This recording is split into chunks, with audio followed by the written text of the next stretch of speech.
Red, blue, yellow, green colors. Bonjour à toutes et à tous et bienvenue dans ce nouvel épisode de la série Le pouvoir caché des couleurs, la série où les couleurs ne sont jamais juste des couleurs.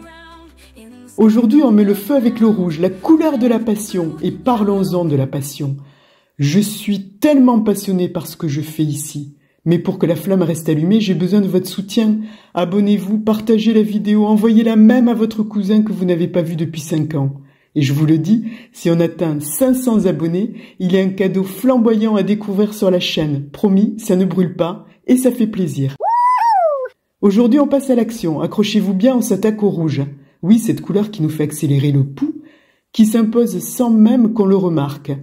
Ou peut-être justement parce qu'on ne peut pas l'ignorer. Vous êtes prêts? Attention, ça va pulser. Le rouge, ce n'est pas qu'une couleur, c'est une déclaration. Que ce soit dans votre assiette ou sur un camion de pompiers en mission, le rouge est là pour attirer l'attention. Et ce n'est pas pour rien que depuis des siècles, il joue un rôle de premier plan dans des rituels et coutumes très spécifiques. Prenons le Japon par exemple. Au début et au milieu de chaque lunaison, les Japonais avaient pour coutume de manger du riz rouge. Oui, du riz aux haricots rouges. Pourquoi?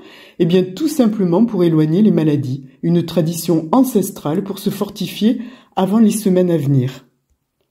Et en Chine et en Inde, le rouge se glisse même dans les livres. Une ligne de caractère rouge en plein milieu d'un texte imprimé en noir, pour chasser les mauvais esprits. Et puis dans le domaine musical. Je prends au hasard Wagner. Oui, Wagner. Saviez-vous qu'il ne composait ses symphonies que dans les pièces rouges? Oui, il faut croire que les vibrations énergétiques du rouge l'aidaient à composer des œuvres magistrales. Et je vous l'assure, il n'y avait pas de petits camions de pompiers qui défilaient dans son salon pour l'inspirer. Parlons un peu technique maintenant. Saviez-vous que le rouge, même s'il n'est pas la couleur la plus visible, a la plus grande longueur d'onde? Oui, ça fait qu'il nous donne l'impression d'être plus grand qu'il ne l'est vraiment. Une sorte de mégalo des couleurs. Et ça ne s'arrête pas là. Le rouge fait battre nos cœurs plus vite, nous met en alerte et parfois, il peut même nous donner l'impression que le temps s'accélère. Si, c'est prouvé. Vous vous demandez pourquoi vous avez l'impression de ne jamais avoir assez de temps? Peut-être trop de rouge dans votre environnement. Eh oui, réfléchissez. Feu rouge, panneau d'avertissement, la fameuse cape des toreros, il est partout. Mais attention, trop de rouge et ça tourne vite à l'agressivité. C'est un peu comme quand on boit trop de café. En petite dose, c'est stimulant, mais s'il y a une surcharge, tout le monde finit sur les nerfs. Alors, quand porter du rouge? Si vous avez une réunion importante et que vous voulez affirmer votre autorité, ou que vous avez un rendez-vous galant et que vous voulez faire chavirer des cœurs, le rouge est votre meilleur allié. D'ailleurs, une étude de l'université de Rochester aux États-Unis a montré que les femmes en rouge apparaissent plus séduisantes aux yeux des hommes. Coïncidence? Je ne pense pas.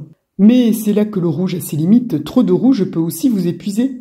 Si vous êtes dans une pièce saturée de rouge, bonne chance pour vous détendre. C'est pour ça que les chambres d'insomniaques devraient éviter cette couleur à tout prix.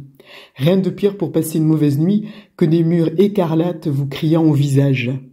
Côté marque, le rouge est souvent utilisé pour incarner l'énergie, la passion et l'action. Pensez à Virgin ou Coca-Cola.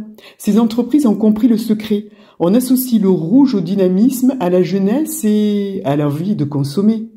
Placer une bonne touche de rouge dans un logo, c'est comme dire « Hé toi, viens par ici, ça bouge !» Enfin, le rouge, c'est aussi la couleur qui vous poussera à dire la vérité. Imaginez-vous dans le bureau d'un DRH en train de passer un entretien d'embauche. Si la pièce est rouge, méfiez-vous, vous allez peut-être vous retrouver à dévoiler votre âme entière sans même vous en rendre compte. Un petit conseil d'amis, respirez profondément avant de parler. Voilà, c'est tout pour cet épisode qui, je l'espère, vous a donné un peu de rouge aux joues. Vous l'avez compris, le rouge, c'est de l'énergie pure à manier avec précaution. Et avant de se quitter, c'est l'heure de la petite devinette. Pour les fans d'Harry Potter, à Poudlard, l'école de sorcellerie, où notre célèbre sorcier fait ses études, les élèves reçoivent parfois des beuglantes, ces lettres qui délivrent leur message de façon très directe dès qu'on les ouvre.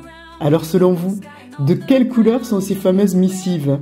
Eh bien écoutez, bonne réflexion, bon commentaire sur la chaîne YouTube et je vous dis à demain. Belle journée!